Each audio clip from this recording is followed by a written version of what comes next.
Gaffer, 3 points on the road tonight. You must be pleased with that result. Yeah, really happy with the result. Obviously, it won't be a game that we'll remember forever. It was difficult, especially sometimes when teams go down to 10 men so early on.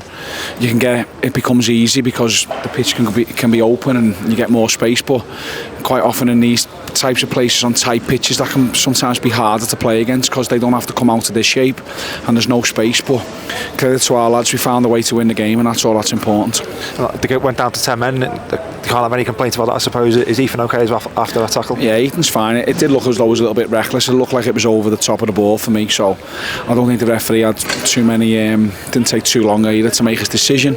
But that was one, as I say, that went for us, and in the end, I say we've managed to win the game, but yeah, these things can happen in football, and as I say, it's said to the players at the end, it's difficult at times to can go against you playing against 10 men, but tonight it never, so we made up. And from that point on, like I say, it was all about being patient, and I think getting that goal right before half time probably relieved a little bit the pressure going into that second half. Yeah, I just felt once they went down to 10 men, we were probably a little bit slow at times with the ball, which again is natural. You're looking for spaces that aren't there. Our wide players kept rolling inside the pitch at the end of the first half, and it made it even more congested in the central areas. So we just said at half time to try and play a bit wider, but obviously getting the goal just before half time gives us didn't need to make the substitutions right at half time. We just wanted to just settle into the second half. Wide players play a bit wider, try and get a little more, create more 1v1 situations and get another chance. But we did create a few chances second half, but just didn't manage to take one. And the goal come from Jono crossing into the box, and Geordie first to react, and you're just thinking, make sure you bury it, and he did.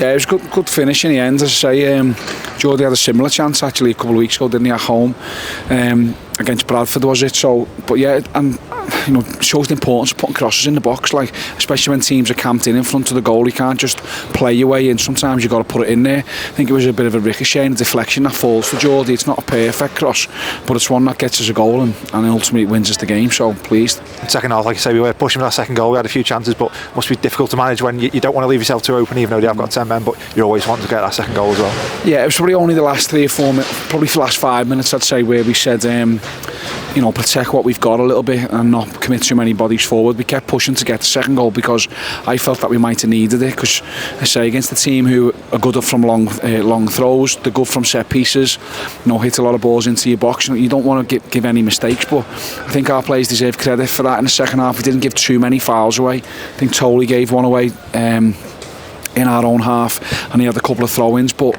in the main we managed the game quite well, and in the end, as I say, it's enough. Yeah, I was going to say, you must be pleased with the way we controlled possession in that second half, and like you say, maybe about in the last minute or two there was nothing really to worry about up until that point.